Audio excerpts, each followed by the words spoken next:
मैं आपकी कक्षा 8वीं का वर्ग शिक्षक शारदा प्रसाद आर्य यादव, चकाला मनपा उच्च प्राथमिक हिंदी शाला। आज आपको गणित का पहला पाठ एवं प्रश्न संग्रह 1.1 पढ़ाने जा रहा हूं।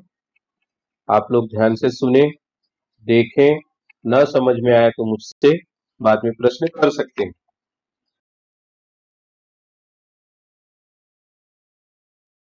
बच्चों, पहला पाठ है परिमेय तथा अपरिमेय संख्याएं। पिछली कक्षाओं में कक्षा 6ठी और 7वीं में आप लोगों ने देखा है प्राकृत संख्या समूह, पूर्ण संख्या समूह तथा पूर्णांक संख्या समूह और परिमेय संख्या समूह, इसकी पहचान हम लोगों ने पूर्व के कक्षाओं में कर ली है। फिर भी पुनरावर्तन के रूप में मैं आप लोगों को फिर से प्राकृत संख्या समूह के बारे में बताना चाहूंगा। प्राकृत संख्या समूह अर्थात नेचुरल नंबर्स, इसका अर्थ होता है जिससे किसी भी वस्तु को हम गिन सकें। उदाहरण 1, 2, 3, 4 इस तरह से अनंत संख्याएं इसका कोई अंत नहीं होता, उसे कहते हैं प्राकृत संख्या समूह। अर्थात इसे गणन संख्या भी कह सकते हैं, जिससे हम किसी भी चीज की गणना कर सकें, गिन सकें। पूर्ण संख्या समूह शून्य से शुरू होकर के 1, 2, 3, 4 अनंत तक। इस डॉट डॉट का मतलब होता है अनंत, अनंत अर्थात असीमित, इसका कोई अंत नहीं होता, उसे कहते हैं पूर्ण संख्या समूह। अब बच्चों, ध्यान देने जैसी बात यह है कि प्राकृत संख्या समूह तथा पूर्ण संख्या समूह में अंतर क्या है। तो अंतर है शून्य का, इसे कहते हैं होल नंबर्स, इंग्लिश में होल नंबर्स कहते हैं, और प्राकृत संख्या समूह को कहते हैं नेचुरल नंबर्स। और दोनों का अंतर सिर्फ शून्य का है। पूर्ण संख्या समूह शून्य से शुरू होकर के अनंत तक, अर्थात प्राकृत संख्या भी अनंत है एवं पूर्ण संख्या समूह भी अनंत है। इसके बाद है पूर्णांक संख्या समूह। पूर्णांक में पूर्ण संख्या और प्राकृत संख्या दोनों आ जाती है। जैसा कि आप देख रहे हैं 1, 2, 3 आगे डॉट दिया है अर्थात अनंत, ये सब हो गई प्राकृत संख्याएं। शून्य से शुरू हो रही है वह पूर्ण संख्या, अर्थात इसमें शून्य भी है, और इसकी बाईं ओर सभी ऋणात्मक संख्याएं, जैसे ऋण 1, ऋण 2, ऋण 3, ऋण 4, यह भी अनंत होता है। अर्थात सभी धनात्मक संख्याएं एवं सभी ऋणात्मक संख्याएं। धनात्मक संख्याओं की विपरीत ऋणात्मक संख्याएं होती हैं। अब यहाँ पर एक की विपरीत संख्या ऋण 1, उसी तरह से 2, 2 की विपरीत संख्या ऋण 2। यहाँ पर ध्यान देने जैसी बात यह है कि शून्य क्या है। शून्य न तो धनात्मक है न तो ऋणात्मक, ऐसा हम लोगों ने पूर्व की कक्षाओं में पढ़ा है। अब पूर्णांक संख्या समूह में सभी ऋणात्मक संख्याएं, सभी धनात्मक संख्याएं एवं पूर्ण संख्या समूह आ जाता है, और ये दोनों तरफ अनंत होता है। अनंत अर्थात असीमित, सबसे बड़ी संख्या हम बता नहीं सकते, उसी तरह से सबसे छोटी संख्या भी हम नहीं बता सकते, इसीलिए इसे कहते हैं पूर्णांक संख्या समूह। अब परिमेय संख्याएं क्या होती है। परिमेय संख्या समूह यहाँ पर जैसा कि दिया गया है m/n, m/n, m अंश बटे n हर, यहाँ पर इसे अंश कहते हैं m को, और n हर कहेंगे। इस स्वरूप वाली संख्या को परिमेय संख्या कहते हैं। यहाँ m तथा n पूर्णांक होते हैं। पूर्णांक हम लोगों ने अभी पढ़ा है। यहाँ पे धनात्मक ऋणात्मक संख्याएं, सभी धनात्मक संख्याएं, उसकी विपरीत ऋणात्मक संख्याएं एवं शून्य, इसमें से ही कोई भी संख्या हो सकती है। किंतु n जो होती है, n संख्या कभी भी शून्येतर संख्या होती है, अर्थात शून्य को छोड़ करके कोई भी संख्या हो सकती है। इसका मतलब है हर में कभी भी शून्य नहीं होना चाहिए, क्योंकि हम शून्य का पहाड़ा नहीं पढ़ सकते, शून्य से किसी भी संख्या को भाग नहीं दिया जा सकता। हमने देखा है कि दो परिमेय संख्याओं के मध्य असंख्य परिमेय संख्याएं होती हैं।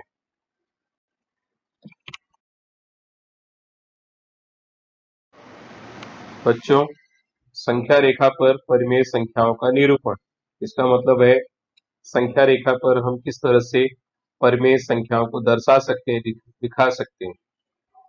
इंग्लिश में इसे कहेंगे to show rational numbers on a number line. तो सबसे पहले आपको नंबर लाइन पता होनी चाहिए।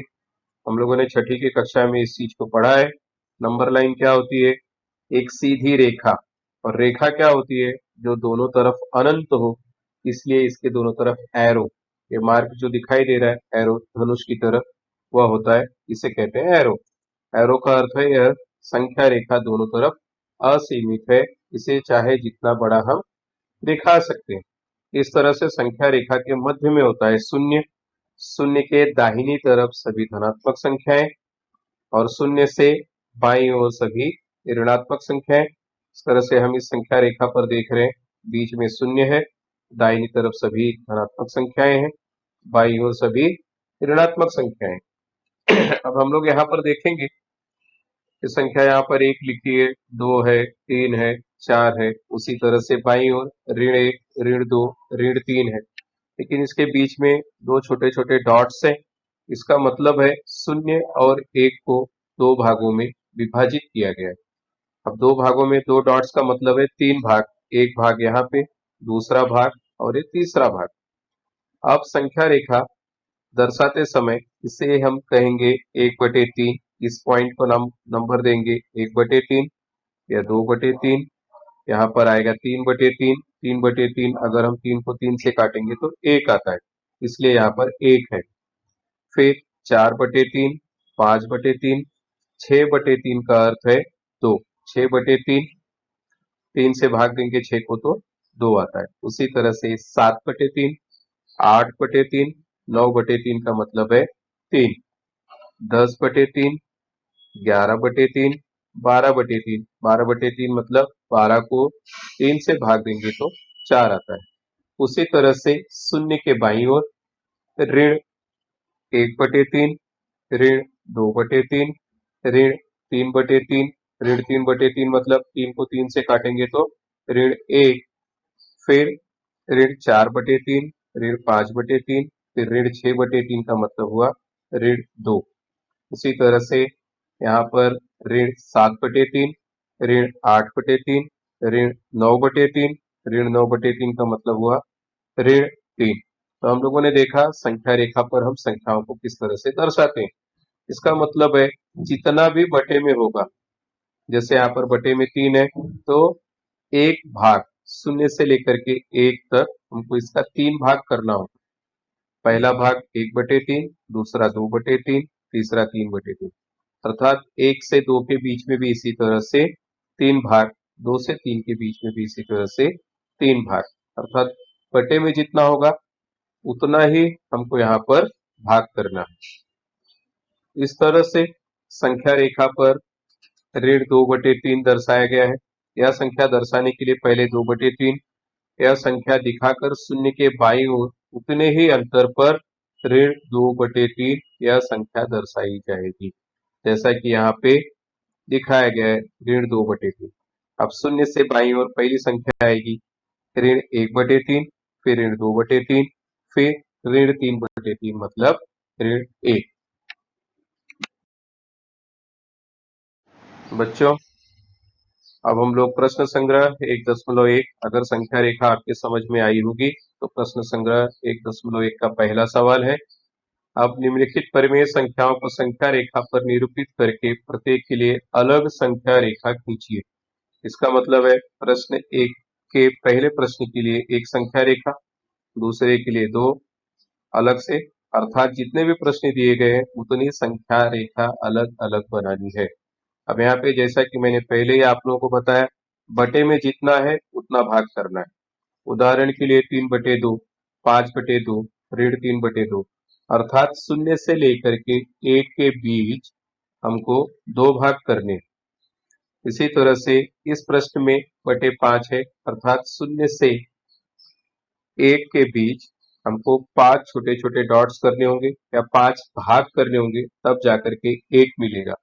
उसी तरह से प्रश्न तीसरे में है 8, अर्थात शून्य से लेकर के 1 के बीच 8 भाग करने होंगे। वैसे ही प्रश्न चौथा है, यहाँ पर 10 दिया है बटे में, इसका मतलब है शून्य से लेकर के 1 तक के बीच हमको 10 भाग करने होंगे। 10 छोटे छोटे डॉट्स होंगे तो जाकर के 1 मिलेगा। जैसे यहाँ पर 0 और 1 के बीच में 4 भाग है, पहला भाग, दूसरा, तीसरा, चौथा भाग, अर्थात ये बटे 4 होगा इसमें। ये आएगा 1/4, 2/4, 3/4, 4/4 मतलब 1। इसी तरह से इन संख्या रेखाओं को बनाना है। एक संख्या रेखा खींचिए और उस पर इन संख्याओं को दर्शाना है आपको।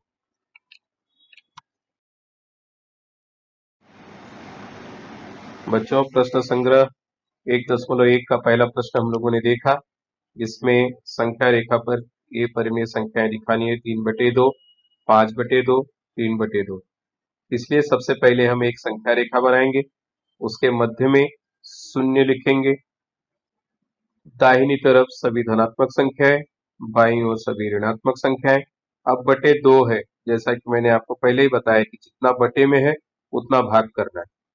अब यहाँ पर 1 और 0 के बीच, 0 और 1 के बीच हमने 2 भाग किया है, ये 2 भाग हुए। अब पहले भाग को हमने दर्शाया 1/2, दूसरा भाग 2/2 मतलब 1, फिर 3/2, 4/2 अर्थात 2। जैसे 2 से भाग देंगे 4 में तो कितना आएगा? 2। उसके बाद 5/2, 6/2 अर्थात 3।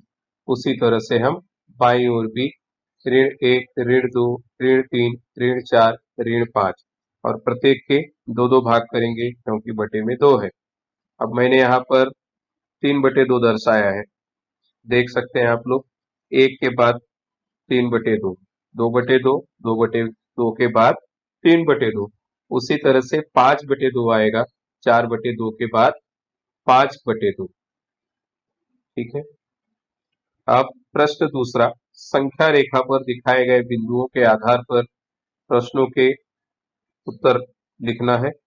बिंदु बी कौन सी परिमेय संख्या दर्शाता है? अब यहाँ पर बिंदु ए, बी, ई, ओ, एफ, सी, डी दिए गए, मध्य में 0 है जिसे ओ से दर्शाया गया है। एफ 1, संख्या 1 बिंदु एफ को दर्शाता है। उसी तरह से सी और डी है। हमसे पूछा गया है बिंदु बी। बी के लिए यहाँ पे बटे में 4 है, इसलिए 1 कब आएगा? जब 4/4 आएगा। उसी तरह से बाईं ओर ऋण 1/4, ऋण 2/4, ऋण 3/4, फिर ऋण 4/4 मतलब ऋण 1, फिर ऋण 5/4, ऋण 6/4, ऋण 7/4, ऋण 8/4 मतलब ऋण 2, ऋण 9/4, ऋण 10/4, फिर 11/4, फिर 12/4 मतलब ऋण 3। इस तरह से बिंदु ए आ गया। तो बिंदु बी पर कौन सी संख्या है? ऋण 10/4। पहले सारी संख्याएं हम लिख लेंगे इस तरह से, तो उत्तर देने में आसानी होगी। अब दूसरा प्रश्न है 1 सही 3/4। 1 सही 3/4 अर्थात क्या?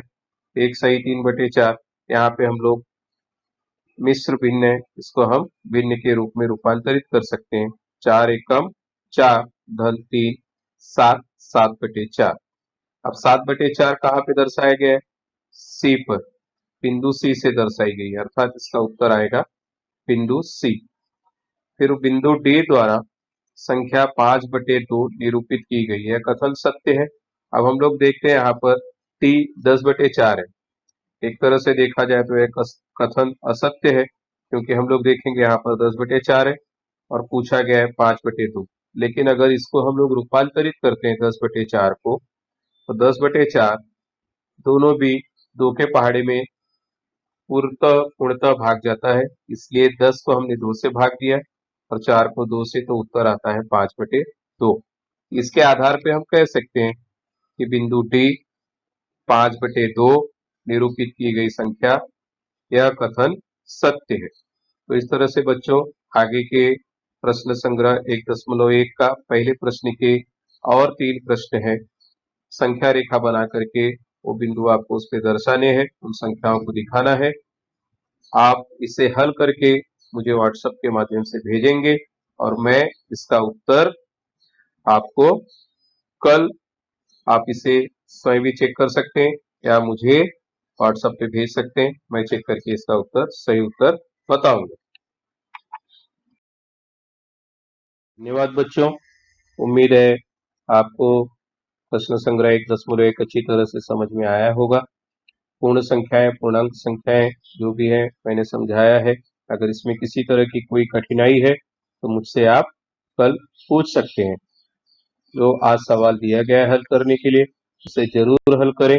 नियमित अभ्यास करोगे तो बड़ी काफी सरल विषय है, आप अच्छे से और जल्दी से सीख सकते हैं। धन्यवाद। Thank you.